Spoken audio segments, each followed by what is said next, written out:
అతడు దానిని పోల్చి చూసి మరియు అది సత్యమో కాదో అని చూడగలుగునట్లు ముందుగా వచ్చి మరియు లేఖనములను అధ్యయనం చేశాడు. అతడు పాత నిబంధన ద్వారా ఆ సత్యమును తీసుకున్నాడు. ఇప్పుడు పౌలు ఒక పాత నిబంధన పండితుడై ఉన్నాడు. అది ఎంతమందికి తెలుసు? అతడు తన దినములలోని అత్యుత్తమ పండితులలో ఒకడైన సాటిలేని పండితుడైన గమలీయేలు వద్ద బోధించబడ్డాడు. మరియు పౌలుకి పాత నిబంధన తెలుసు. మరియు నేను ఈ ఉదయం చెప్పినట్లు అతడు మొట్టమొదట కుదుపబడినది అతడు స్టెఫెను యొక్క మరణాన్ని చూసినప్పుడే అని నేను అనుకుంటున్నాను. ఏదో విషయం పౌలును పట్టుకొని ఉండవచ్చును. ఎందుకనగా అతని పత్రికలన్నిటిలోనూ అతడు దానిని ప్రస్తావిస్తూనే ఉన్నాడు. నేను అర్హుడను కాను, ఎందుకనగా నేను సంఘమును మరణమయ్యేంతగా హింసించాను, నేను వారిలో అత్యల్పుడను. ఓ, అయితే దేవుడు దాని విషయమై ఒక భిన్నమైన ఆలోచనను కలిగి ఉన్నాడు. అతడు ఆ దినాలలోని ఘనులైన వ్యక్తులలో ఒకడై ఉండను. అతని యొక్క ప్రకాశవంతమైన తెల్లని వస్త్రముతో ఆ గొప్ప అపోస్తులుడైన పరిశుద్ధ పౌలును చూస్తాము. ఆ కవి ఇట్లన్నాడు, ఓ, మనం అందరము అక్కడ కలిసినప్పుడు ఖచ్చితంగా కేకలు వినబడతాయి. అతడు ఒక హతసాక్షి కిరీటమును ఒక హతసాక్షి బహుమానమును పొందుకొనుటను నేను చూసే ఆ గొప్ప దినమున. నేను ఈ మధ్యనే అతడు ఎక్కడైతే ఈ పత్రికలను వ్రాశాడో అట్టి ఆ పాత చెరసాల ప్రక్కన నిలబడ్డాను. మరియు పిదప వారు అతని తలను నరికివేశారు మరియు ఆ మురికి కాలువ గొట్టంలో కొట్టుకొని పోవునట్లు అతన్ని ఆ కాలువ గొట్టంలో పడవేశారు. మరియు అక్కడ ఆ చిన్న యూదుడు అతడిట్లు చెప్పాడు, నేను యేసుక్రీస్తు యొక్క ముద్రలు నా శరీరమందు ధరించి ఉన్నాను. నేను ఎఫెసులో మృగములతో పోరాడాను, అయితే నేను మంచి పోరాటమును పోరాడాను. నేను నా పరుగు తుదముట్టించాను, నేను విశ్వాసమును కాపాడుకున్నాను. మరియు మీదటికి నా కొరకు నీతి కిరీటం ఉంచబడినది. దానిని న్యాయ తీర్పరి అయిన ప్రభువు ఆ దినమున నాకిస్తాడు. మరియు నాకు మాత్రమే కాదు గాని ఆయన ప్రత్యక్షమగుటను ఇష్టపడు వారందరికీ ఇస్తాడు. నేను దానిని ఎంతగా ఇష్టపడుచున్నానో, ఓ, నేను వారితో లెక్కించబడగోర్చున్నాను. మనము ఒక పాటను పాడేవారము కదా, ఓ, నీవు ఆయన మందలో ఒకరిగా లెక్కించబడుదువా, నీవు ఆయన మందలో ఒకరిగా లెక్కించబడుదువా, అంతరంగములో మచ్చలేని వానిగా ఉండి ఆ దృశ్యమును చూచుటకు కనిపెడుతూ వేచియుందువా. ఆయన మరలా వచ్చుచున్నాడు, నేను వారిలో ఒకడినై ఉండగోర్చున్నాను. ఇప్పుడు ఆ రచయిత ఇంకా ఇట్లు చెప్పుచున్నాడు, కావున మనము వినిన సంగతులను విడిచిపెట్టి కొట్టుకొని పోకుండునట్లు వాటి యందు మరి విశేష జాగ్రత్త కలిగి ఉండవలెను. ఈ ఉదయం మనము దానిపై బోధించినట్లు 2వ వచనం చెప్పుచున్నది, ఒకవేళ, ఎందుకనగా దేవదూతల ద్వారా పలుకబడిన వాక్యము స్థిరపరచబడిన ఎడల దూతలు ఎవరై ఉంటారని మనం కనుగొన్నాము. ప్రవక్తలు. నానా సమయములలో దేవుడు మాట్లాడినాడు. ఇప్పుడు మన స్వంత ఆలోచనను తయారు చేసుకోవడం కాదు గాని మనం బైబిల్ను తీసుకోవలసి ఉన్నది. ఇప్పుడు 1వ అధ్యాయం 1వ వచనం, నానా సమయములలో నానా విధములుగా ప్రవక్తల ద్వారా పితరులతో మాట్లాడిన దేవుడు ఇప్పుడు అతడు వెళ్లి మరియు మరలా ఇట్లు చెప్పాడు, ఎందుకనగా దేవదూతల ద్వారా పలకబడిన వాక్యము స్థిరపరచబడినందున. మరియు ఒక దూత అనగా అర్థం ఏమిటి? వర్తమానికుడు. దేవుడు వర్తమానికుడిని అభిషేకించిన ఎడల మరియు పిదప మనము అభిషేకించబడిన ఎడల మనము దేవుని యొక్క వర్తమానికులమై ఉన్నాము. మనము లోకమునకు వర్తమానికులమై ఉన్నాము. మనము యాత్రికులము మరియు పరదేశులము అని చెప్పుకొంచున్న పరలోకపు రాయబారులమై ఉన్నాము.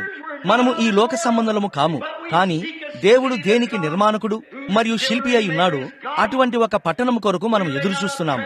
ఎక్కడైతే దొంగలు పడతారో మరియు ఎక్కడైతే చిమ్మట పట్టి తుప్పు పట్టి మరియు కుళ్ళు పడుతుందో అట్టి ఈ భూమి మీద మనము ధనము సమకూర్చుకోవడం లేదు. ఏలయనగా ఎక్కడైతే యేసు మహోన్నతుని కుడిపార్శ్వమందు ఉన్నాడో అట్టి పరలోకములో మన ధనము ఉన్నది. ఓ, దీనిని తెలుసుకోవడం ఎటువంటి ఒక మహిమకరమైన మహత్తరమైన సంగతి కదా. యేసు యొక్క రక్తము మరియు తన యొక్క నీతి మీద తప్ప మన ఆశలు మరి దేని మీదను కట్టబడలేదు. నా ప్రాణము చుట్టూ ఉన్నదంతా విఫలమైపోయినప్పుడు అప్పుడు ఆయనే నా నిరీక్షణ మరియు ఆధారము. క్రీస్తనే ఆ స్థిరమైన బండ మీద నేను నిలబడి ఉన్నాను. మిగతా నేలంతా మునిగిపోచున్న ఇసుక మాత్రమే. మిగతా నేలంతా మునిగిపోచున్న ఇసుక మాత్రమే. శ్రమల సమయాలలో ఎడ్డీ పెరునెట్ ఆ పాటను ఎలా వ్రాసాడో కదా.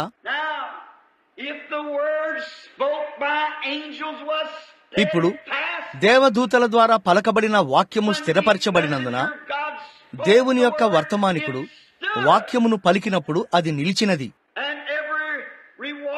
మరియు ప్రతి ప్రతిఫలము ఒక న్యాయమైన ప్రతిఫలము పొందియుండగా పరలోకము నుండి మాట్లాడుచున్న క్రీస్తు మాటను మనము వినని ఎడలా ఇప్పుడు మనం ఎలా తప్పించుకొందుము? ఇప్పుడు గమనించండి, ఇంత గొప్ప రక్షణను మనము నిర్లక్ష్యము చేసిన ఎడలా మనము ఎలాగో తప్పించుకొందుము? దాని గూర్చి ఆలోచించండి. అట్టి రక్షణ మొదటిగా ప్రభు బోధించుట చేత ఆరంభమై క్రీస్తు తన పనిని ప్రారంభించాడు. ఆయన ఏమి చేశాడు? ఆయన ఏ విధంగా తగ్గించుకొని దీనుడిగా ఉన్నాడో, ఆయన ఏ విధంగా ఒక గొప్ప వేద పండితునిగా గుర్తించబడక ఉండెనో మనము చూస్తాము. అయితే ఆయన తగ్గించుకొని దీనుడిగా సాత్వికునిగా ఉన్నాడు. ఆయన ఒక గొప్ప బోధకునిగా ఉండలేదు. ఆయన స్వరము వీధులలో వినపడలేదు. అయితే యోహాను ఒక గర్జించు సింహం వలె ముందుకు వెళ్ళాడు. అతడొక బోధకుడై ఉండెను. యేసు ఒక గర్జించు సింహం వలె రాలేదు, కాని దేవుడు ఆయన ద్వారా పనిచేస్తూ వాక్యమును నిర్ధారించుచుండెను. దేవుడు క్రీస్తుతో ఉన్నాడు. పెంతెకొస్తు దినమున పేతురు ఇట్లు చెప్పాడు, ఇశ్రాయేలు ప్రజలారా మరియు యూదయలో నివసించువార్లారా, దేవుడు నజరేయుడైన యేసు చేత అద్భుతాలను, సూచక క్రియలను మరియు మహత్కార్యములను మీ మధ్యన చేయించి ఆయనను తన వలన మెప్పు పొందిన వానిగా మీకు కనపరచెను. దానికి మీరంతా సాక్షులు. దానిని అతడు వారికి ఎలా నొక్కి చెప్పాడో గమనించండి. మీరు ఆయనను ఎరిగి ఉండవలసి ఉన్నది. యేసు ఇట్లా అన్నాడు, వేషధారులారా ఇట్లా అన్నాడు, మీరు బయటకు వెళ్లి మరియు సూర్యుడిని చూస్తారు, మరియు మీరు అది ఎర్రగాను మబ్బుగాను ఉన్నది, గాలివాన వస్తుంది అని మీరంటారు, మరియు అది ప్రకాశవంతంగాను ఎండగాను లేదా ఆ విధంగా ఉంటే వర్షము కురవదు అని మీరంటారు. ఇట్లా అన్నాడు, మీరు ఆకాశ వైఖరి వివేచింపనెరుగుదురు, కానీ కాలముల యొక్క సూచనలను మీరు వివేచింపలేరు. ఏలైనగా మీరు నన్ను ఎరిగిన ఎడల మీరు నా దినమును ఎరిగియుందురు. ఓ, ఈ రాత్రి ఆయన ఏమని కేకలు వేసేవాడో గదా, ఘడియ వచ్చి ఉన్నది అని తన సేవకుల ద్వారా ఆయన యొక్క ఆత్మ ఎట్లు కేకవేయుచున్నది గదా.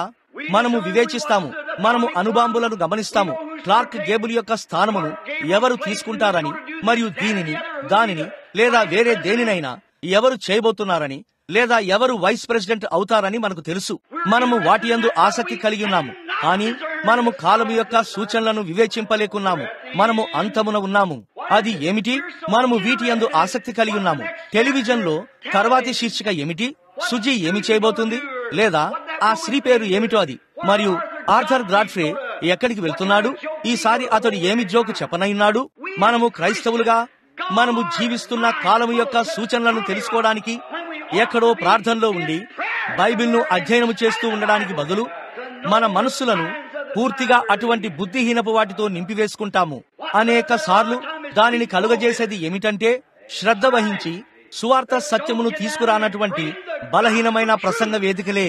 అది వాస్తవం. రానున్న దినములలో మనము దానికి జవాబు ఇవ్వవలసి ఉన్నాము. మనము దేనిని నిర్లక్ష్యం చేయకూడదు. మరియు మనము ఇక్కడ ఈ బ్రెన్హాం గుడారం వద్ద ఉన్నట్లుగా ప్రజలు సూచనలు మరియు అద్భుతములు మరియు పునరుద్ధానుడైన క్రీస్తు యొక్క శక్తిని చూసి మరియు పిదప మనము మన సమయాలను ఇతర విషయాలపై వెచ్చిస్తూ మరియు ప్రభువైన యేసు యొక్క స్వరమును వినడానికి నిర్లక్ష్యం చేస్తున్నామని తెలుసుకొనిచుండగా ఇంత గొప్ప రక్షణను మనం నిర్లక్ష్యం చేసినేడలా మనం ఎలాగూ తప్పించుకొందుము? 3వ వచనం లేదా 4వ వచనం. ఈ ఉదయం ఇక్కడే ఆ 4వ వచనంపై మనం ముగించుకున్నాము. దేవుడు వారితో కూడా సాక్ష్యమిచ్చుచుండగా, ఓ మై, దేవుడు వారితో సాక్ష్యమిచ్చుచుండగా వాక్యమును వినండి. సూచక క్రియల చేతను మహత్కార్యముల చేతను మరియు నానా విధములైన అద్భుతముల చేతను. నానా విధములైన అద్భుతములు అంటే ఏమిటి? నానా విధములు అంటే ఏమిటి? నానా విధములు అంటే అనేకమైన అద్భుతాలతో దేవుడు సాక్ష్యమిచ్చాడు. ఓ దేవా, అది మీ హృదయాలలో నాంచబడుతుందని నేను నమ్ముచున్నాను. వినండి, ఇక్కడున్న నెవిల్ సహోదరునితో పాటు మీ సంఘ కాపరులలో నేను ఒకడినై ఉన్నాను. దీనిని మీరు వ్రాసుకోవాలని నేను కోరుచున్నాను. బైబిల్ ఇట్లు చెప్పినది, మీలో ఎవరైనా ఒకరు లేచి మరియు అతడు ఫలానా విషయాన్ని చెప్పినప్పుడు మరియు అది జరగని ఎడల దానిని వినకండి. ఏలైనగా నేను దానిని పలుకలేదు, కాని అతడు నా నామమున పలికి మరియు అతడు చెప్పినది జరిగిన ఎడల అప్పుడు దానిని వినండి. ఆమేన్. ఏలైనగా ఆ ప్రవక్తతో లేదా ఆ బోధకునితో, అది ఎవరైనా గాని, అతనితో నేను ఉన్నాను. అతడు చెప్పినది జరిగినట్లయితే అప్పుడు అతడు చెప్పేది వినండి. ఇప్పుడు స్నేహితులారా, నానా విధములైన అద్భుతాలను, సూచక్రియలను, మహత్కార్యములను చూపించుచు పరిశుద్ధాత్మ మన మధ్యలో మాట్లాడుచుండగా మనము ఆయన మాట విందాము. ఏదో సాధారణమైన సంభవములు అన్నట్లు మనము వాటిని దాటిపోకుండా ఉందాము. అది నిన్న, నేడు మరియు నిరంతరము ఒకటే రీతిగా ఉన్న యేసుక్రీస్తు తన వాక్యమును నిరూపించుటయ్యి ఉన్నదని మనము గుర్తు చేసుకుందాము. మనము దానిని చేయవలసి ఉన్నది. ఓ, దయచేసి దానిని చేయండి. జాగ్రత్త. అది మీ కుటుంబమైనా, మీ భర్త అయినా, మీ భార్య అయినా, మీ పిల్లలైనా సరే, వేరే ప్రతి విషయాన్ని రెండవ స్థానములో ఉంచండి. అది ఏమైనా గాని దానిని రెండవ స్థానములో పెట్టండి. దేవుడిని మొదటి స్థానములో ఉంచండి. మీరిట్లంటారు, సహోదరుడు బ్రహ్మాం, నా పిల్లల కంటేనా? దేనికంటే కూడా దేవుణ్ణే మొదటి స్థానములో ఉంచండి. ఆయననే మొదటివానిగా ఉండనీయండి. ఒక దినమున ఏలియా ఆ పర్వతము దిగివచ్చాడు. అతడు ఒక దూత, ఒక వర్తమానికుడై ఉన్నాడు. దేవుని యొక్క వర్తమానికుడు, అభిషేకించబడినవాడు. మరియు అతడు 2 కట్టెలను ఏరుకుంటున్న ఒక విధవరాల్ని చూశాడు. అతడు ఇట్లా అన్నాడు, వెళ్ళి నాకు ఒక చిన్న రొట్టెను కాల్చుము, మరియు నాకు కొద్దిగా నీళ్లను తీసుకొని రమ్ము. మరియు ఆమె ఇట్లా అన్నది, నీ జీవము తోడు, నా వద్ద సరిగ్గా సరిపడా రొట్టెలు లేదా ఒక చిన్న రొట్టెను చేయగలుగుటకు సరిపడా గోధుమ పిండి మాత్రమే ఉన్నది. మరియు దానితో కలిపి దానిని మెత్తగా పిసికి ముద్ద చేయడానికి సరిగ్గా సరిపడే నూనె మాత్రమే నా వద్ద ఉన్నది. మరియు నేను 2 కట్టెలను ఏర్కొనుచున్నాను. పాతకాలపు విధానం ఏమిటంటే అది భారతీయ విధానమై ఉన్నది. 2 కట్టెలను అడ్డంగా పెట్టి మరియు మధ్య నుండి మంట పెట్టడం మరియు దానిని లోపలికి తోస్తూ ఉండటమై ఉన్నది. ఆ విధంగా అనేక సార్లు చలిమంటను వేశాను. ఇట్లన్నది, మరియు నేను నా కొరకు మరియు నా పిల్లవాని కొరకు, నా బాబు కొరకు ఆ చిన్న రొట్టెను చేయబోచున్నాను. మరియు మేము దానిని తిని ఇక చనిపోతాము. 3.5 సంవత్సరాలు అక్కడ కరువు ఉండి ఉన్నది. ఎక్కడా నీరు లేదు. ఆ కఠినమైన వృద్ధ ప్రవక్త ఆ స్త్రీ ముఖములోనికి చూశాడు. అతడిట్లా అన్నాడు, వెళ్ళి మొదట నాకు ఒక రొట్టెను కాల్చుము. ఆకలితో చనిపోచున్న ఒక విధవరాలితో ఒక మనిషి తనకు మొదటిగా ఆహారము తెమ్మని చెప్పడం అనేది ఎటువంటి ఒక ఆజ్ఞ గదా? అతడు ఏమి చెప్పాడు? యెహోవా ఇలాగూ సెలవిచ్చుచున్నాడు, భూమి మీద దేవుడు వర్షమును కురిపించే వరకు తొట్టిలోని పిండి అయిపోదు, బుడ్డిలోని నూనె అయిపోదు. మొదట దేవుడు ఆమె లోపలికి వెళ్లి మరియు ఆ చిన్న రొట్టెను కాల్చినది మరియు వచ్చి దానిని ప్రవక్తకు ఇచ్చినది. నేరుగా తిరిగి వెళ్లి మరొక దానిని మరియు మరొక దానిని మరియు మరొక దానిని ఇంకా మరొక దానిని కాల్చినది. మరి భూమి మీద దేవుడు వర్షమును కురిపించే వరకు ఆ తొట్టి ఎన్నడూ ఖాళీ అవ్వలేదు, లేదా ఆ బుడ్డి అయినా ఎండిపోలేదు. ఆమె తన పిల్లల కంటెను దేవుడికే మొదటి స్థానం ఇచ్చినది. ఆమె దేనికంటెను దేవుడికే మొదటి స్థానం ఇచ్చినది. ఆమె మొదటిగా దేవుని రాజ్యమును తీసుకున్నది. మీ హృదయంలో దేవుడికే మొదటి స్థానం ఉండవలసి ఉన్నది. మీ జీవితంలో మొదటి స్థానం. మీరు చేసే ప్రతి దానిలో లేదా మీరు ఏమైనారో దానంతటిలో మొదటి స్థానం ఉండవలసి ఉన్నది. దేవుడే మొదటి స్థానములో ఉండాలి. రెండవ స్థానమును ఆయన కోరడు. రెండవ స్థానము ఆయనకు తగదు. ఉత్తమమైన దానికి మరియు మొదటి దానికి మరియు మనం కలిగి ఉన్న దానంతటికి ఆయన అర్హుడై ఉన్నాడు. ఆయన దానికి అర్హుడు. ఆయన యొక్క పరిశుద్ధ నామము దీవించబడునుగాక. ఎట్లనగా దేవుడు తన చిత్తానుసారంగా సూచక్రియల చేతను, మహత్కార్యముల చేతను, నానా విధములైన అద్భుతముల చేతను, పరిశుద్ధాత్మ వరములను అనుగ్రహించుట చేతను ఆయన సాక్ష్యమిచ్చెను. మనుష్యులు చెప్పేది కాదు, సంఘము చెప్పినది కాదు, కాని దేవుని చిత్తం ఏమిటన్నదై ఉన్నది. ఓ, మనము దేవుని చిత్తమును కనిపెట్టవలసి ఉన్నాము.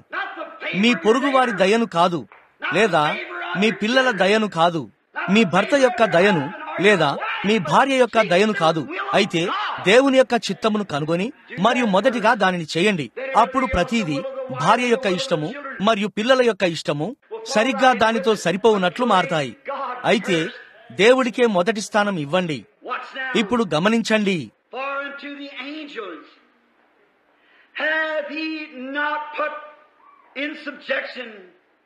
మనము మాట్లాడుకొనుచున్న ఆ రాబోవు లోకమును ఆయన దూతలకు లోబర్చలేదు. అనగా పరలోకములో పరిచర్య చేయు ఆ గొప్ప దూతలు గాబ్రియేలు, మిఖాయేలు, మాచిపత్రి మరియు వేవేల కొలది పరలోకపు దూతలు లేదా భూమి మీదనున్న వందల కొలది ప్రవక్తలు, వారిలో ప్రతి ఒక్కరూ, వారిలో ఏ ఒక్కరికి మనం మాట్లాడుకునే ఆ రాబోవు లోకమును ఆయన లోబర్చలేదు. ఏ ఒక్కరికి లోబర్చలేదు. ఆయన యెషయా నీవు ప్రపంచాన్ని నియంత్రిస్తావు అని ఎన్నడూ చెప్పలేదు. ఆయన ప్రపంచాన్ని ఎన్నడూ ఏలియా యొక్క ఆధీనములో ఉంచలేదు. గాబ్రియేలుకైనా లేదా ఏ దూతకైనా, ఏ పరిచర్య చేయు ఆత్మకైనా ఆయన దానిని లోపరచలేదు. మనము ఎవరి గురించి అయితే మాట్లాడుకొనుచున్నామో అట్టి పౌలు క్రీస్తును ఇంకను మహిమపరుస్తూ అతడు ఏమి చెప్పాడో గమనించండి. అయితే ఒకడు ఒక చోట ఈలాగు దృఢముగా సాక్ష్యమిచ్చుచున్నాడు, నీవు మనుషుని జ్ఞాపకం చేసుకొనుటకు వాడేపాటివాడు, లేదా నీవు నరపుత్రుని దర్శించుటకు వాడేపాటివాడు, నీవు దేవదూతల కంటే వానిని కొంచెం తక్కువ వానిగా చేసితివి, నీవు మహిమ మరియు ప్రభావములతో వానికి కిరీటము ధరింపజేసితివి, మరియు నీ చేతి పనుల మీద వానికి అధికారము అనుగ్రహించితివి. ఇప్పుడు మీరు దానిని చదవగోరిన ఎడల అది కీర్తనలు 8:4-6. దావీదు మాట్లాడుచున్నాడు. ఇప్పుడు దావీదును అతడిక్కడ ఏమని పిలిచాడు? ఈ ఉదయం ప్రవక్త గురించి నేను చెప్పినది సరియో కాదో అని సరిగ్గా అక్కడే అది స్థిరపరుస్తుంది. అతడిట్లన్నాడు, అయితే దూతలలో ఒకడు ఒక చోట ఇట్లన్నాడు, దావీదు దేవుని యొక్క వర్తమానికుడు. అతడు దేవుని యొక్క వర్తమానికుడై ఉన్నాడు గనక అతడు దేవుని యొక్క దూతయ్యి ఉన్నాడు. దూత చెప్పాడు అనగా కీర్తనలలో దావీదు ఇట్లు చెప్పాడు, నీవు పరలోకపు దేవదూతల కంటే వానిని కొంచెం తక్కువ వానిగా చేసితివి. దేవుడు ఆయనను దేవదూత కంటే తక్కువ వానిగా చేశాడని ఒక దూత చెప్పాడు. అది ఆయన అతనికి కిరీటము ధరింపజేయుటకై ఉన్నది, మరియు మరలా హెచ్చింపబడినట్లు ఆయన శ్రమను అనుభవించి మరణమును రుచి చూడగలుగుటకై ఉన్నది. తద్వారా ఆయన అతడిని లోకము యొక్క సమస్త కార్యములను స్వతంత్రించుకొనున్నట్లు చేయుటకై ఉన్నది.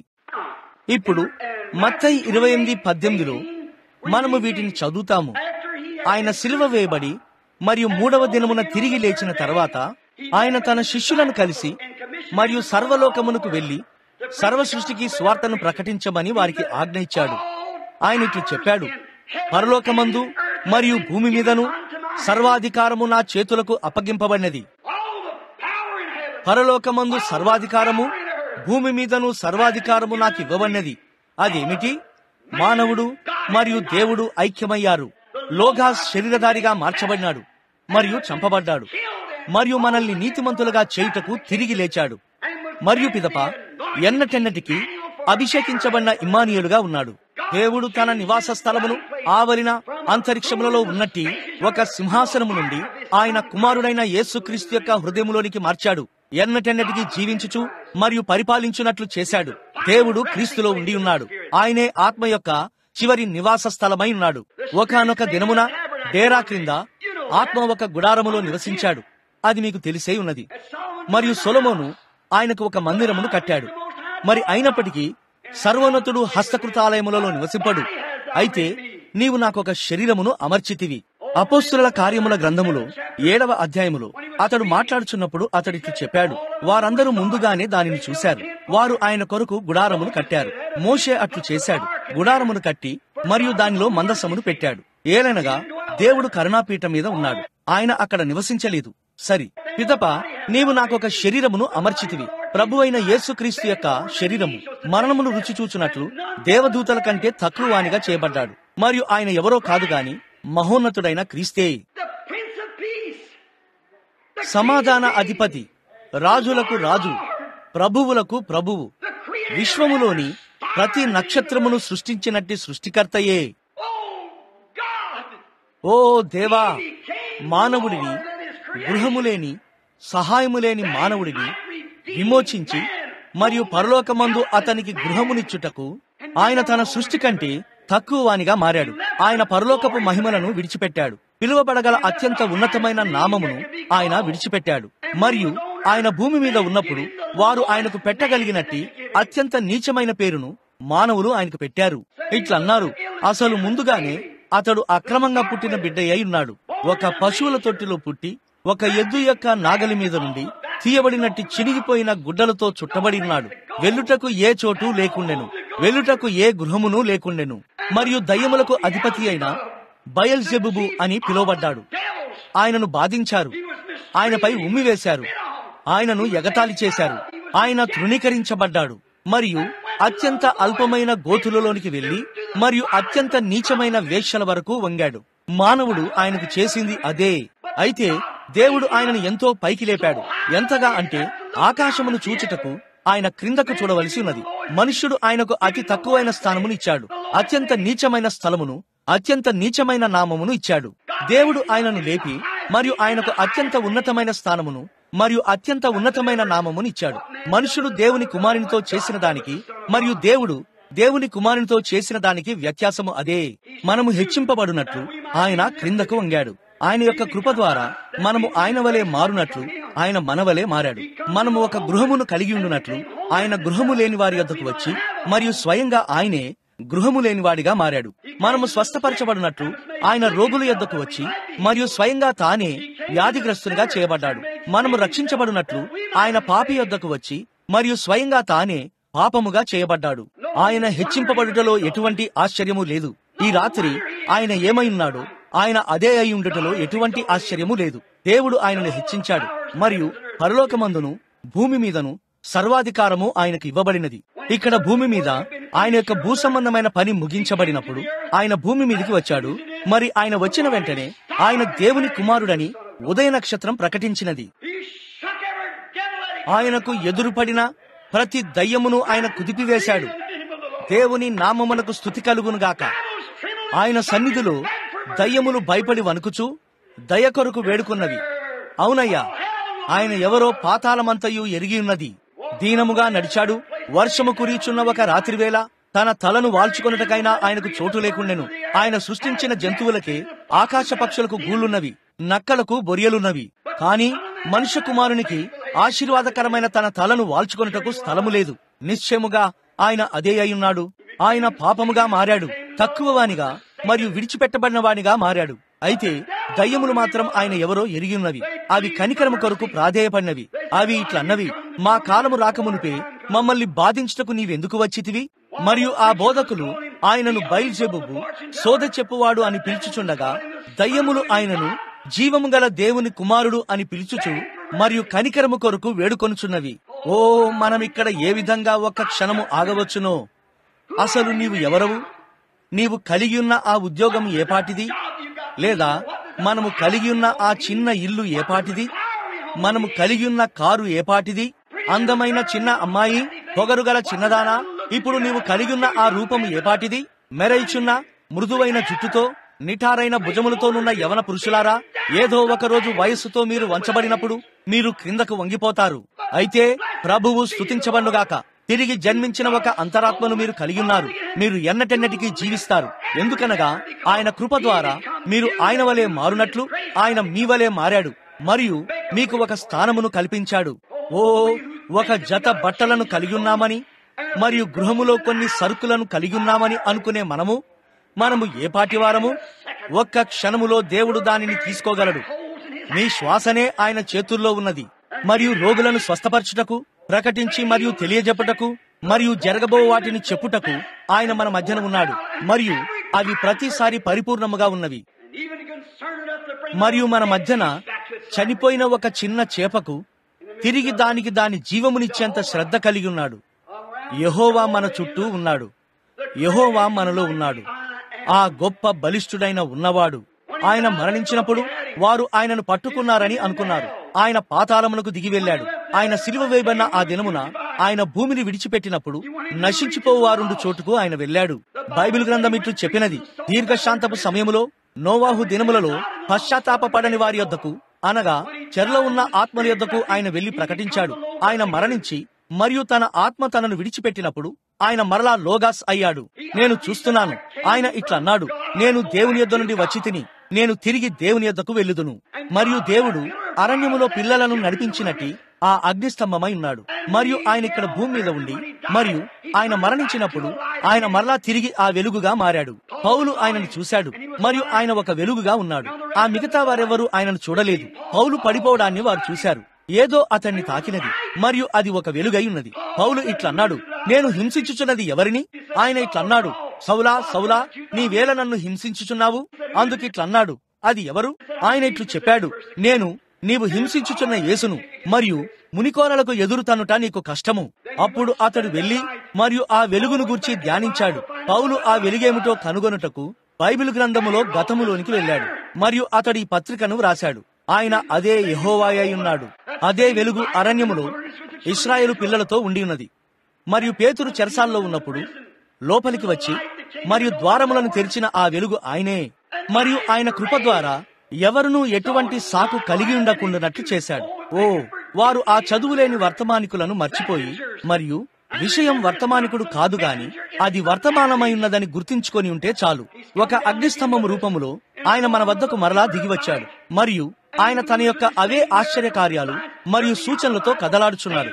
బైబిల్ గ్రంథమునకు వెలుపటనున్న వేటితో కాక సరిగ్గా బైబిల్ వరుసలో ఉంటూ దానిని నియంత్రణలోకి తీసుకొని తన మహిమను బయటకు తెచ్చుచూ తన శక్తిని చూపించుచున్నాడు. ఆయన యొక్క పరిశుద్ధ నామము స్తుతింపబడునుగాక. నేను వెర్రివాడనని మీరు అనుకుంటారని నాకు తెలుసు, కానీ నా అంతరాత్మలో ఉన్న ఆ ధన్యకరమైన నిత్యమైన విశ్రాంతి. తుఫాను అలలు రావచ్చును, అయితే తెర లోపల నా లంగరు పట్టుకొని ఉన్నది. మరియు ఆయన మరణించినప్పుడు ఆయనను చూడటానికి చంద్రుడినే కుప్పకూలిపోయేలా చేసినది. మిట్ట మధ్యాహ్నమే సూర్యుడు క్రిందికి వెళ్లిపోయాడు. మరియు ఆయన నశించి వారుండు చోటుకు వెళ్ళినప్పుడు తలుపు తట్టాడు మరియు ద్వారము తెరుచుకున్నది. బైబిల్ గ్రంథం ఇట్లు చెప్పినది, నోవాహు దినములలో దీర్ఘశాంతపు సమయములో పశ్చాత్తాపపడని వారి యొద్దకు, అనగా చెరలో ఉన్న ఆత్మల యొద్దకు ఆయన వెళ్లి ప్రకటించెను. అది ఆయన ఈ భూమిపై మరణమైన తర్వాత అయి ఉన్నది. నా సహోదరుడా సహోదరి, ఆయన మరణించినప్పుడు భూమిపై ఆయన యొక్క పని ముగించబడినది. అయితే ఆయన ఇంకనూ పని చేయుచున్నాడు మరియు ఈ రాత్రి ఆయన ఇంకనూ పని మీద ఉన్నాడు. ఆమేన్. నశించిన వారి ద్వారములను ఆయన తట్టాడు. ఆయన అట్లు చేశాడని బైబిల్ గ్రంథం చెప్పినది. మరియు ఆయన ఈ విధంగా సాక్ష్యమిచ్చాడు, నేనే ఆ స్త్రీ సంతానమును. ఆదాము మాట్లాడినది నా గూర్చియే, తన 10,000 మంది పరిశుద్ధులతో వస్తాడని హానోకు చెప్పినది నా గూర్చియే. నేనే జీవము గల దేవుని కుమారుడను. మరియు మీరు పాపము చేసి మీ కృపాదినమును దాటివేశారు. అయితే దేవుని పరిశుద్ధ గ్రంథములోని ప్రతి మాటను నెరవేర్చుటకు నేను రావలసి ఉన్నానని దూతల ద్వారా హానోకు నోవాహు ద్వారా మీకు ప్రవచించబడినది. ఇప్పుడు ఈ నశించు వారి ప్రదేశములో నేను ఇక్కడ ఒక సాక్షిగా ఉన్నాను. మరియు ఆయన వారికి బోధించాడు. ఆయన పాతాళమునకు వెళ్ళాడు. నేరుగా పాతాళపు ద్వారమునొద్దకు వెళ్లి ద్వారమును తట్టాడు. దయ్యము తలుపును తీసి ఇట్లన్నాడు, ఇప్పుడు నీవు నాకు దొరికావు. వాని ప్రక్క నుండి ఆ తాళమును లాక్కొని ఇట్లన్నాడు, ఓ దయ్యమా, నీవు ఎంతో కాలముగా మోసం చేయుచున్నావు. అది ఇక్కడ ఉంది, సరిగ్గా ఇక్కడ బైబిల్ గ్రంథంలో ఉన్నది. 1 నిమిషములో నేను దాని వద్దకు వస్తాను. నీవు చాలా కాలంగా మోసగించుచున్నావు. అయితే నేను స్వాధీనపరచుకొనుటకు వచ్చి ఉన్నాను. ఆ తాళమును తీసుకొని మరియు వానిని తిరిగి లోపలికి తన్ని మరియు ద్వారమును మూసివేశాడు. వచ్చి అబ్రహామును, ఇస్సాకును మరియు యాకోబును తీసుకున్నాడు. 3వ దినమున ఆయన లేచాడు మరియు సమాధిలో నిద్రించిన వారు ఆయనతో లేచారు. ఓ హల్లెలూయా. ఆ కవి ఇట్లనడంలో ఆశ్చర్యమేమీ లేదు. జీవించుచు ఆయన నన్ను ప్రేమించాడు, మరణించుచు ఆయన నన్ను రక్షించాడు. సమాధి చేయబడి ఆయన నా పాపములను దూరముగా మోసుకొనిపోయాడు. తిరిగి లేచి ఉచితముగా ఎప్పటికీ నన్ను నీతిమంతునిగా తీర్చాడు. ఒకానొక దినమున ఆయన వచ్చుచున్నాడు. ఓ మహిమకరమైన దినము. దేవుని ప్రేమతో, క్రైస్తవ సహవాసముతో మన హృదయాలను కట్టి ఉంచే ఆ బంధము ఆశీర్వదించబడునుగాక. ఆయన లేచినప్పుడు ఆయన యొక్క పని అప్పుడే ముగిసిపోలేదు. ఆయన చేయవలసిన ఇంకా కొంచెం పనిని కలిగి ఉన్నాడు. బైబిల్ గ్రంథం ఇట్లు చెప్పినది, ఆయన ఆరోహణమై మరియు మనుషులకు ఈవులను అనుగ్రహించెను. అంధకారము, చీకటి, మరణము, అలసటతో కూడిన ఒక వాతావరణము భూమి మీద కమ్మియున్నది. ప్రాయశ్చిత్తము ఇంకనూ చేయబడలేదు గనక ప్రార్థనలు పైకి చేరలేకున్నవి. కానీ ఆయన ఆ తెరను చీల్చుకొని వెళ్ళాడు. ఆయన పైకి మార్గమును కలగజేశాడు. వ్యాధి అనే తెరను ఆయన చీల్చివేశాడు. పాపము అనే తెరను ఆయన చీల్చివేశాడు. అలసట అనే తెరను ఆయన చీల్చివేశాడు. కృంగిపోవుట అనే తెరను ఆయన చీల్చివేశాడు. రాజమార్గమున వెళ్ళుచు ఆయన ప్రతి తెరను చీల్చివేసి మరియు దారిలో పోవు ప్రతి వానికి రాజమార్గమును కలగజేశాడు. ఓ మై, ఆయన ఆ చంద్రుడిని మరియు నక్షత్రాలను మరియు ఇంకా వాటిని దాటి వెళ్ళాడు. వెంబడించుచు ఆయన వెనుక ఆ పాత నిబంధన పరిశుద్ధులు వెళ్లారు. అబ్రహాము, ఇస్సాకు మరియు యాకోబు. వారు నేరుగా ఆకాశ మహాకాశములోనికి వెళ్లారు. వారు ఆ పట్టణమునకు దూరాన్న ఉన్నప్పుడు వారు వారి కన్నులెత్తడం నేను చూడగలుగుచున్నాను. అబ్రహాము ఇట్లా అన్నాడు, ఆ పట్టణమును చూచుటకే నేను పరితపించాను. ఓ ఇస్సాకు, ఇక్కడికి రమ్ము. యాకోబు, ఇక్కడికి రమ్ము. ఓ మనము భూమిపై పరదేశులుగా అన్యులుగా ఉన్నాము, కానీ అదిగో ఆ పట్టణము అక్కడ ఉన్నది, మనము వేచి ఉన్నది దాని కొరకే. మరియు వారిట్లు కేక వేశారని బైబిల్ గ్రంథం చెప్పినది. పురాతనమైన గుమ్మములారా పైకెత్తుకొనిడి, మహిమగల రాజు ప్రవేశించినట్లు మిమ్మును లేవనెత్తుకొనిడి. మరియు ఆ గుమ్మముల వెనకనున్న దూతలు ఇక్కడున్న ఈ దూతలకు కేక వేసి మరియు ఇట్లన్నారు, మహిమగల ఈ రాజు ఎవరు? మరియు ఇక్కడున్న దూతలు ఆ ప్రవక్తలు ఇట్లన్నారు, బలశౌర్యము గల యెహోవాయే, యుద్ధశూరుడైన యెహోవాయే. మరియు వారు ఆ మీటలను నొక్కగా మరియు ఆ పెద్ద గుమ్మము తెరవబడినది. నేరుగా ఆ వీధుల మధ్య దారిన ఆయన ఆ జయశీలుడు వచ్చుచుండెను. ఆయన వెనుక పాత నిబంధన భక్తులు నడిచి వచ్చుచుండగా విజయోత్సవంతో వచ్చుచున్నాడు. సింహాసనముపై కూర్చొని ఇట్లు చెప్పాడు, తండ్రి, ఇదిగో వారిక్కడ ఉన్నారు, వారు నీవారై ఉన్నారు.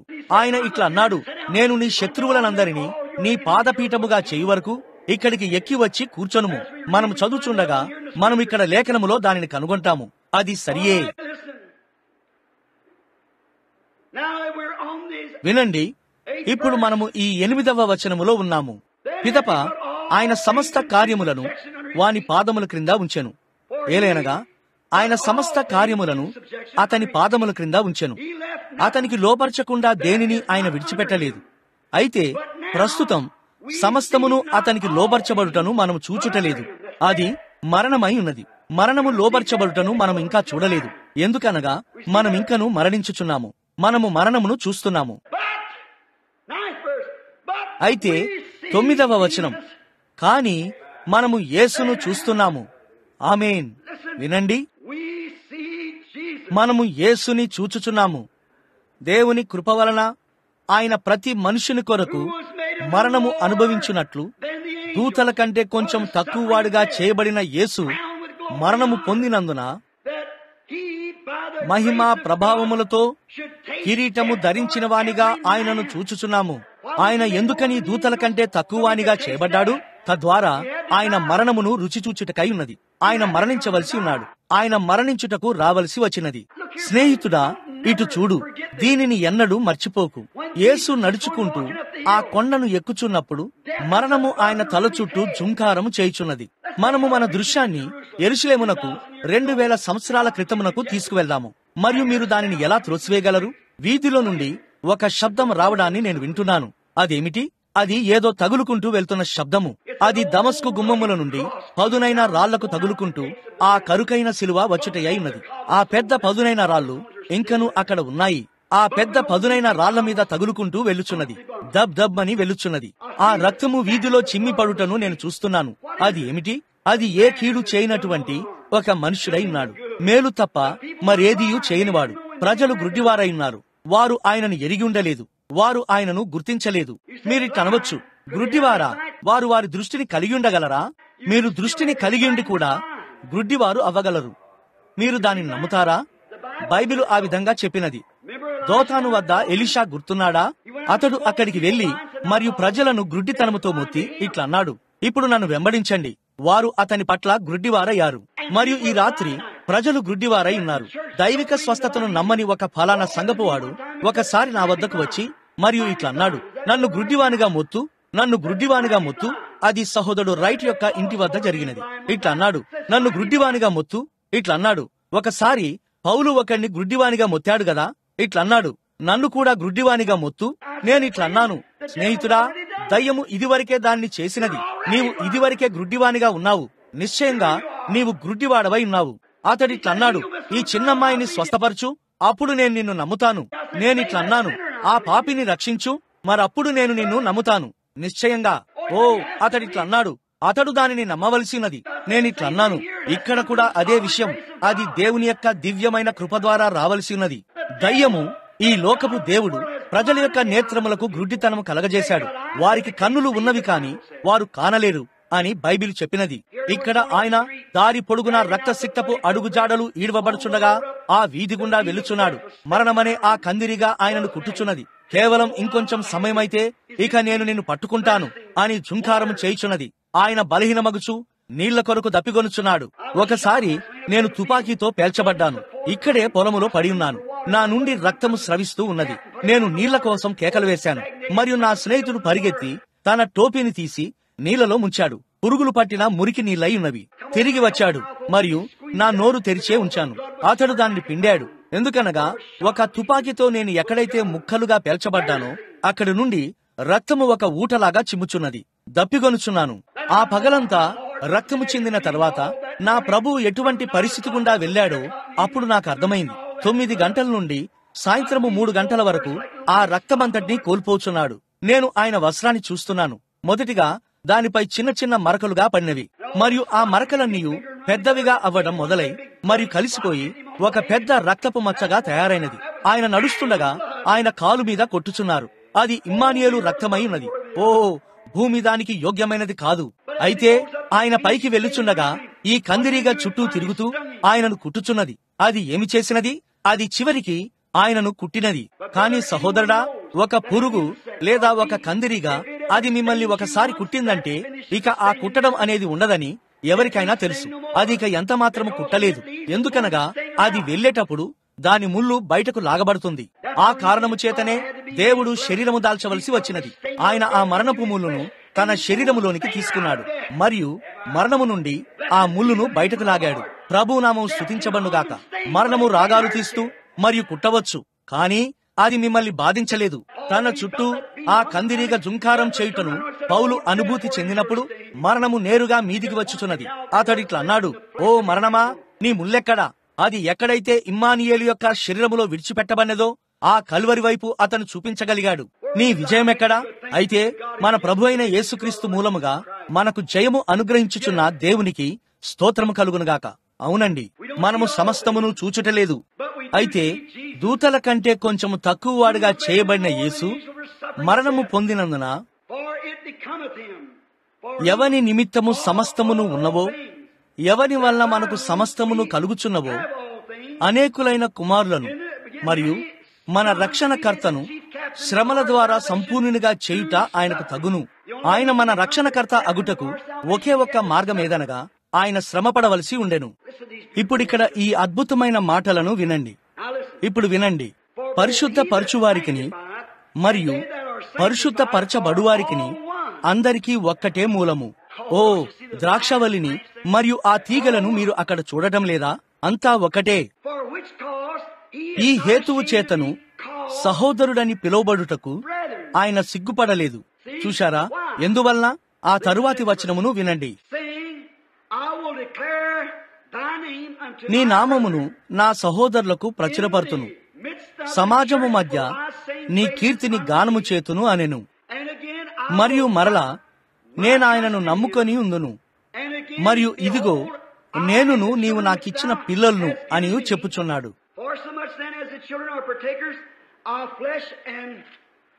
కాబట్టి ఆ పిల్లలు రక్తమాంసములు గలవారైనందున ఆ ప్రకారమే మరణము యొక్క బలము గలవారిని, అనగా అపవాదిని మరణము ద్వారా నశింపజేయుటకును ఆ మరణ భయము చేత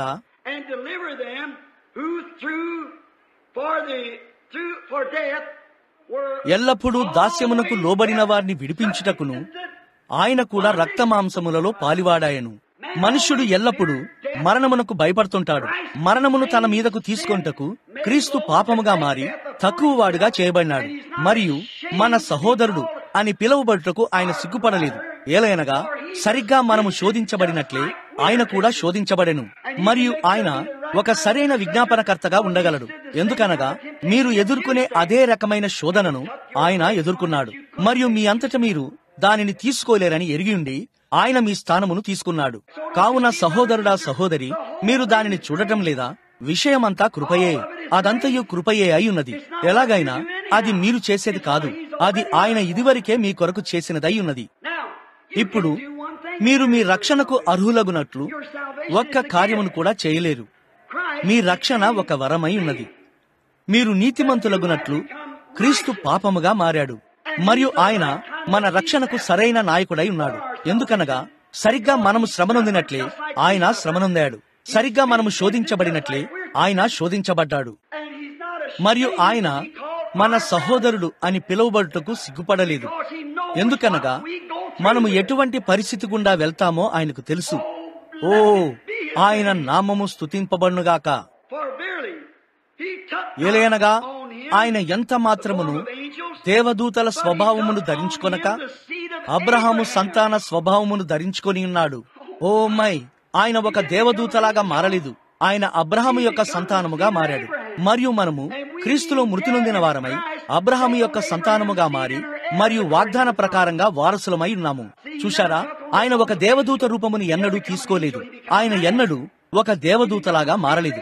ఆయన ఒక మానవునిగా మారాడు. ఆయన అబ్రహాము యొక్క సంతానముగా మారి మరియు మనలను తిరిగి దేవునితో సమాధానపరచుటకు మరణపు ముళ్ళును తన సొంత శరీరంలోనికి తీసుకున్నాడు. మరియు ఇప్పుడు ఒక విజ్ఞాపనకర్తగా అక్కడ కూర్చుని ఉన్నాడు. ఓ స్నేహితుడా, మనం దానిని ఎలా త్రోసివేయగలము? వినండి.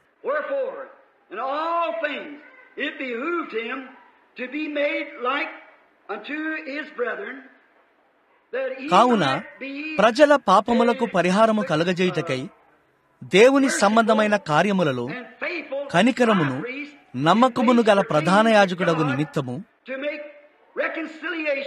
అన్ని విషయములలో ఆయన తన సహోదరుల వంటి వాడు కావలసి వచ్చెను. తద్వారా ఆయన సమాధానపరచువానిగా ఉండుటకై ఉన్నది.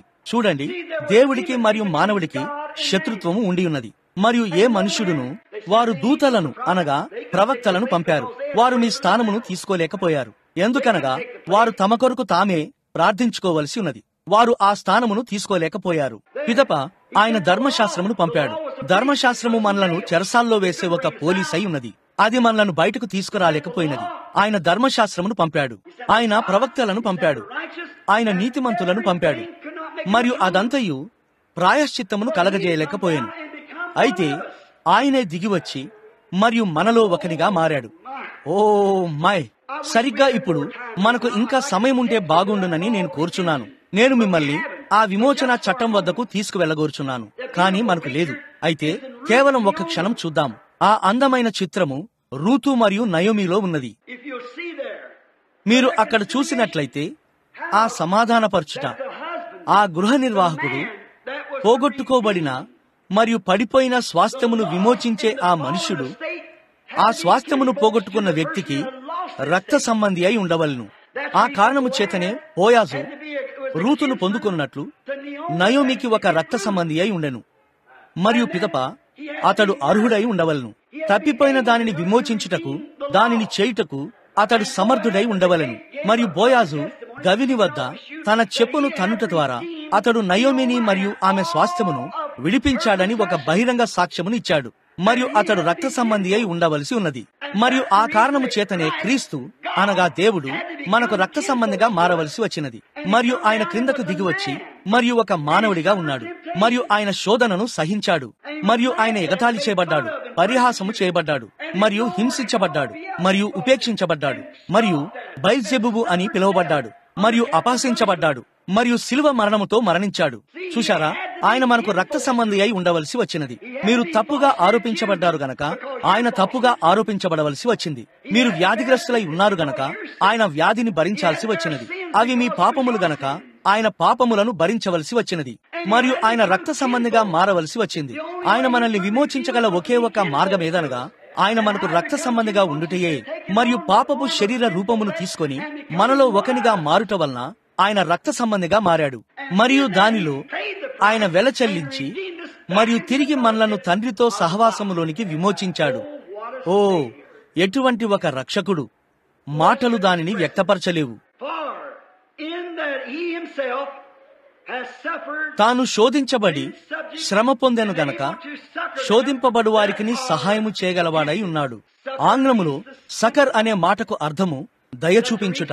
ఆయన ఇలా మారడానికి కారణమేదనగా అది మీ పట్ల హెచ్చు తగ్గులు, లోటుపాట్లు మరియు తట్టుకోలేనంతగా శోధనలను కలిగి ఉండే మీ పట్ల ఆయన దయ కలిగి ఉండుటకై ఉన్నది. మీ పట్ల ఎలా దయ చూపించాలో ఆయనకు తెలుసు. విజ్ఞాపన చేయడానికి ఆయన అక్కడ కూర్చుని ఉన్నాడు. ఆయన మిమ్మల్ని ప్రేమించడానికి అక్కడ కూర్చుని ఉన్నాడు. మరియు మీరు దారి తప్పినప్పటికీ ఆయన మిమ్మల్ని విడిచిపెట్టడు. ఆయన ఇంకను మీ వెంబడి వచ్చి మరియు మీ హృదయమును తడతాడు. తన హృదయం వద్ద అనుదినము దేవుడు తట్టుచున్నాడు అని ఎరుగని ఒక్క పడిపోయిన వ్యక్తి కూడా ఈ భవనములో లేడు. మరియు ఒక మర్చునిగా నీవు ఈ భూమి మీద ఉన్నంత కాలం ఆయన దానిని చేస్తూనే ఉంటాడు. ఎందుకనగా ఆయన నిన్ను ప్రేమించాడు. ఆయన నిన్ను విమోచించాడు. ప్రేమ అనే ఆ సంగతిని వ్యక్తపరచడానికి కవులు ప్రయత్నించారు, రచయితలు ప్రయత్నిస్తున్నారు, మానవుడు ప్రయత్నిస్తూనే ఉన్నాడు. కాని అది మానవ భావ వ్యక్తీకరణల్లో కనుగొనబడలేకున్నది. ఒకరు ఇట్లా అన్నారు, ఓ దేవుని ప్రేమ ఎంత ఘనమైనది మరియు స్వచ్ఛమైనది, ఎంత లోతైనది మరియు బలమైనది. అది ఎప్పటికీ నిలిచి ఉంటుంది. అది పరిశుద్ధులు మరియు దూతల యొక్క పాటయ్యున్నది. మనము సముద్రమునంతా సిరాతో నింపించినా మరియు ఆకాశమంతటిని తోలు కాగితములా పరిచి, భూమి మీదనున్న ప్రతి గడ్డిపూచను ఒక కలముగా చేసి మరియు ప్రతి మనిషిని ఒక లేఖికుడిగా చేసినా, పైన ఉన్న దేవుని ప్రేమను రాయడానికి అది సముద్రమును ఇంకిపోజేస్తుంది. ఆకాశము నుండి ఆకాశం వరకు పరిచినా ఆ కాగితం మొత్తము చాలదు. మీరు ఎన్నటికీ అర్థం చేసుకోలేరు. ఆయన చేసిన ఆ గొప్ప త్యాగమును మనం అర్థం చేసుకున్నట్టుకు మార్గమే లేదు.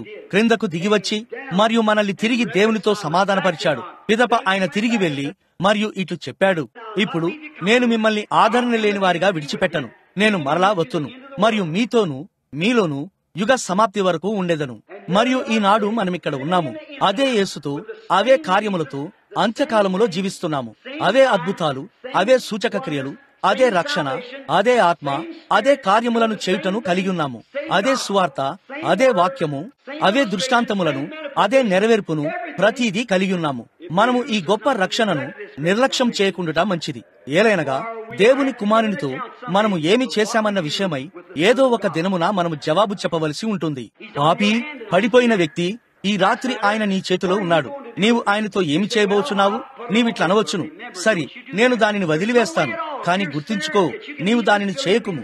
మీరు ఒక పాపి అయిన ఎడల మీరు ఈ భవనమును విడిచి వెళ్లి మరియు అదే విధంగా ఉండుటకు అసలు మార్గమే లేదు. మీరు దానిని చెయ్యలేరు. పిలాతు ఒక రాత్రి దానిని చేయుటకు ప్రయత్నించాడు. అతడు కొన్ని నీళ్లను తెప్పించి మరియు అతడు తన చేతులను కడుక్కున్నాడు. ఇట్లా అన్నాడు, నాకు దానితో ఎటువంటి సంబంధము లేదు. నేను దానిని అసలు ఎన్నడూ చూడనట్లే ఉన్నాను. సువార్తను నేను ఎన్నడూ వినలేదు. దానితో నేను ఏమీ చేయగొరడం లేదు. అతడు తన చేతులపై నుండి దానిని కడిగివేయగలిగాడా? అతడు కడిగివేయలేకపోయాడు.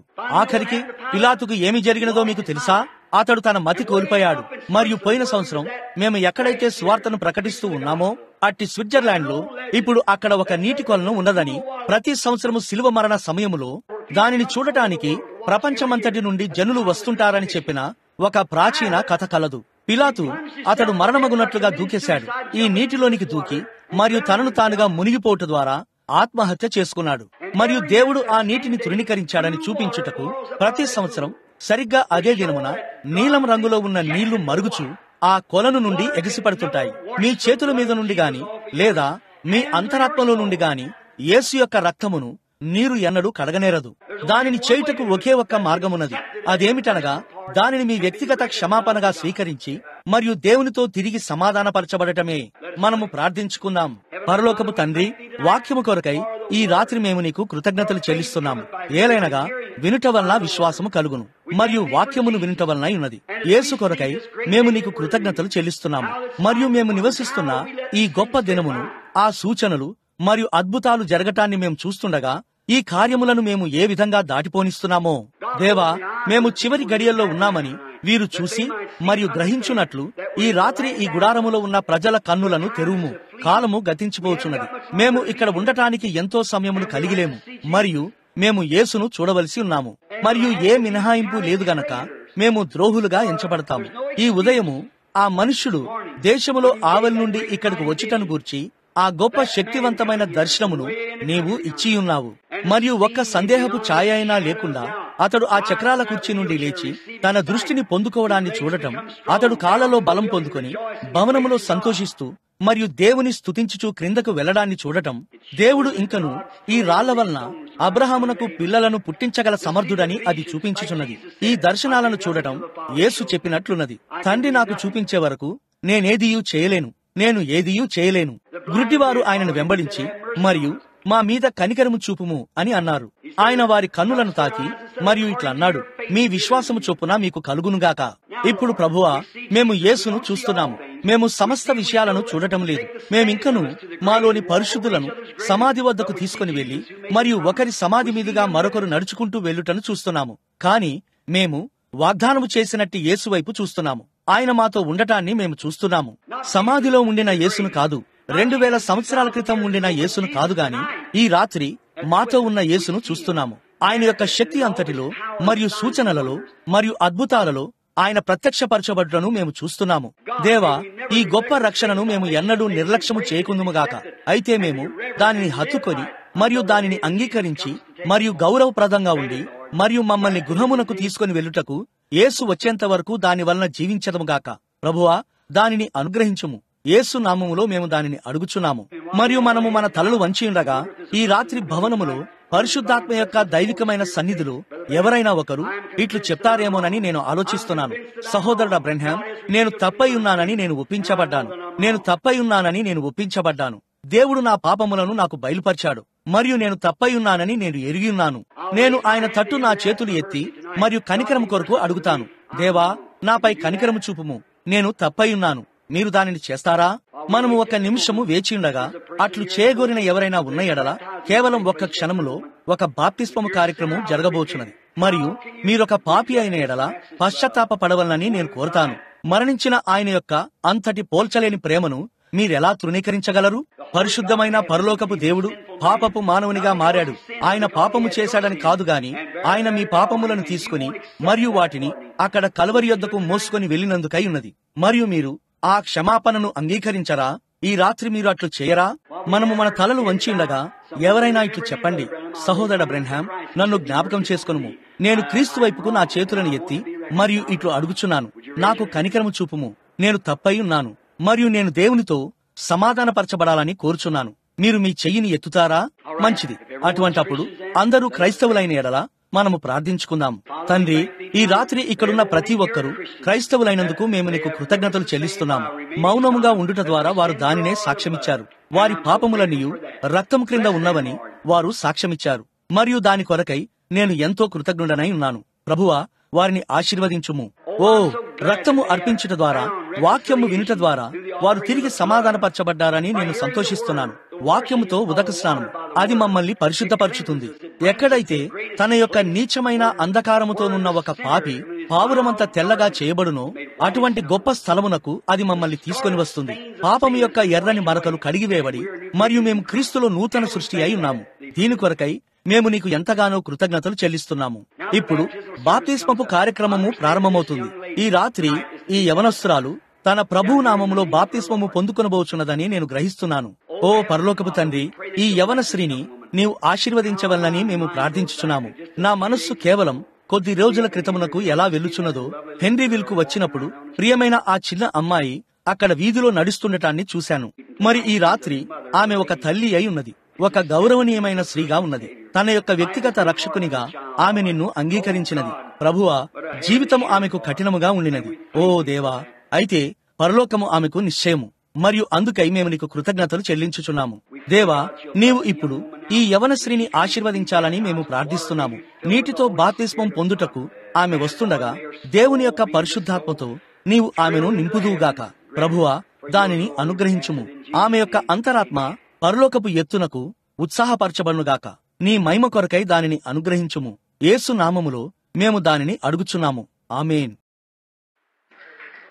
నేను అపోస్తలుల కార్యములు 2వ అధ్యాయము నుండి చదవగోర్చున్నాను.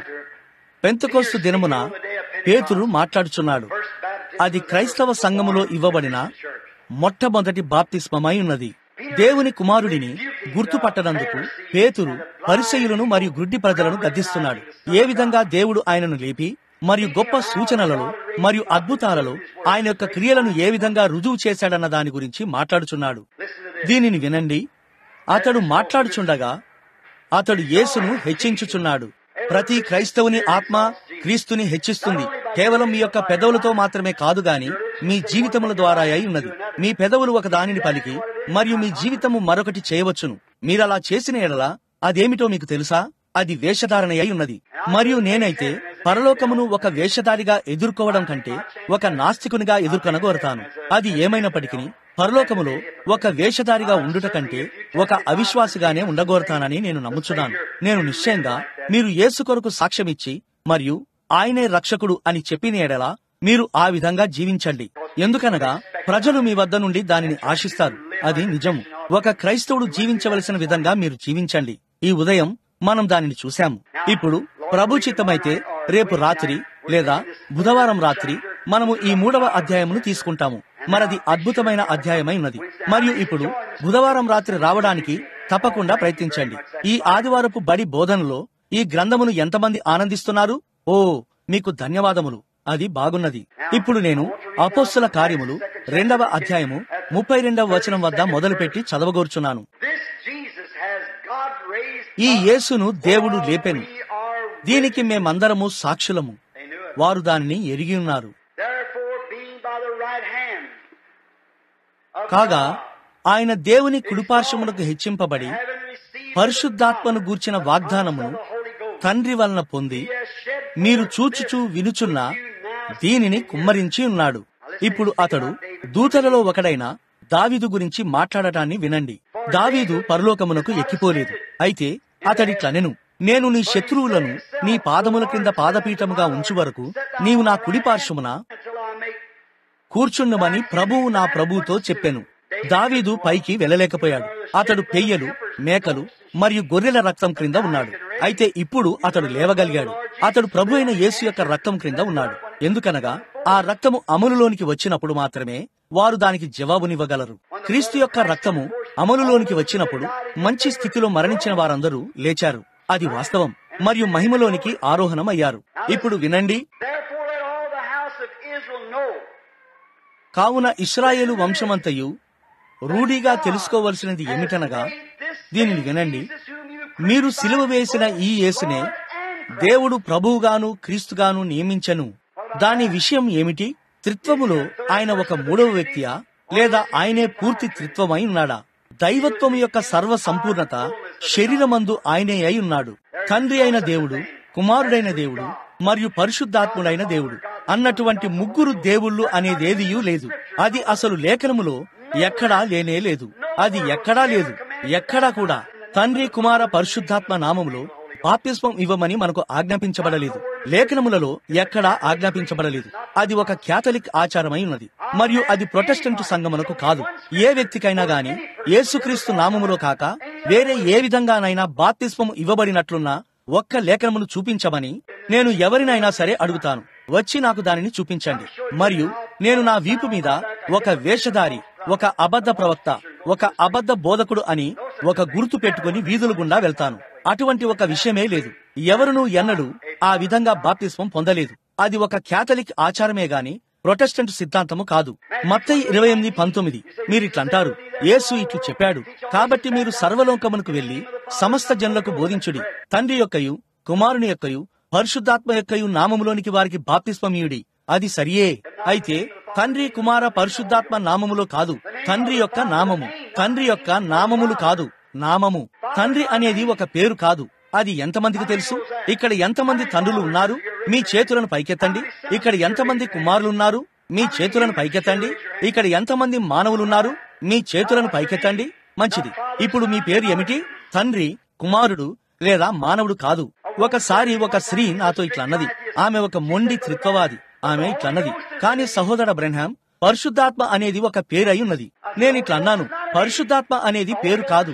పరిశుద్ధాత్మ అనేది అదేమిటో అదే అయి ఉన్నది. అది పరిశుద్ధాత్మ అయి ఉన్నది, ఒక పేరు కాదు. అది అదేమైనదో అదే అయి ఉన్నది. నేను ఒక మానవుడను, కానీ నా పేరు మానవుడు కాదు. నా పేరు విలియం బ్రెన్హామ్. కావున ఆయన, కాబట్టి మీరు వెళ్లి సమస్త జనులకు బోధించుడి, తండ్రి యొక్కయు కుమారుని యొక్కయు పరిశుద్ధాత్మ యొక్కయు నామములోనికి వారికి బాప్తిస్మమీయుడి అని చెప్పిన ఎడల పిదప పేతురు 10 రోజుల తర్వాత పశ్చాత్తాపపడుడి అని చెప్పాడు. ఇప్పుడిక్కడ దీనిని వినండి. మరియు వారు ఈ మాట విని వారి హృదయములో నొచ్చుకొని, సహోదరులారా, మేమేమి చేతుము అని పేతురును కడమ అపోస్తలును అడగగా, పేతురు, మీలో ప్రతివాడును మారు మనసు పొంది మరియు పాప క్షమాపణ నిమిత్తము యేసుక్రీస్తు నామమున బాప్తిస్మం పొందుడి, అప్పుడు మీరు పరిశుద్ధాత్మ అను వరమును పొందుదురు అని వారితో చెప్పెను. అట్లైన ఎడల పేతురు యేసు అతనికి చేయవద్దని చెప్పిన దానిని చేశాడా? అతడు గందరగోళం అవ్వలేదు. గందరగోళములు ఉన్నది మనమే. అపోస్తలుల కార్యములు 2:38లో ముంచబడుట ద్వారా యూదులు యేసుక్రీస్తు నామములో బాప్తిస్మం పొందారు. అపోస్తలుల కార్యములు 8వ అధ్యాయములో ఫిలిప్పు వెళ్లి సమరయులకు బోధించి మరియు వారికి ఆ సమరయులకు యేసుక్రీస్తు నామములో బాప్తిస్మం ఇచ్చాడని మనం కనుగొంటాము. అపోస్తలుల కార్యములు 10:49లో యేసుక్రీస్తు నామములో బాప్తిస్మం పొందవల్లని పేతురు అన్యజనులకు ఆజ్ఞాపించాడు. పౌలు అపోస్తలుల కార్యములు 10:5 అతడు ఎఫెసు పై ప్రదేశంలో సంచరించి కొందరు శిష్యులను చూస్తాడు. వారు బాప్టిస్టు శిష్యులై ఉన్నారు. అందరూ బాప్టిస్టులై ఉన్నారు. వారు చూడండి, అపోల్లో అనే పేరు గల ఒక బాప్టిస్టు బోధకుని ద్వారా మారు మనసు పొందారు. మరియు అతడొక బాప్టిస్టు బోధకుడు మరియు యేసే క్రీస్తు అని బైబిల్ ద్వారా రుజువు చేయుచున్నాడు. పౌలు ఇట్లన్నాడు, మీరు విశ్వసించినప్పుడు పరిశుద్ధాత్మను పొందితిరా? వారిట్లన్నారు, పరిశుద్ధాత్ముడు ఉన్నాడన్న సంగతియే మాకు తెలియదు. ఇట్లన్నాడు, అలాగైతే మీరెలా బాప్తిస్మం పొందారు? వారిట్లన్నారు, అక్కడున్న నీటి గుంటలో యేసుకు బాప్తిస్మం ఇచ్చిన అదే మనుషుని ద్వారా మేం బాప్తిస్మం పొందాము. అది సరిపోతుంది. పౌలు ఇట్లు చెప్పాడు, అది ఇప్పుడు పనిచేయదు. మీరు మరలా బాప్తిస్మం పొందవలసి ఉన్నది. మరియు మరలా వారు యేసుక్రీస్తు నామములో బాప్తిస్మం పొందవలనని పౌలు ఆజ్ఞాపించాడు. వారిపై అతని చేతులను ఉంచాడు మరియు పరిశుద్ధాత్మ వారి మీదికి వచ్చాడు. సరి, అవునయ్యా.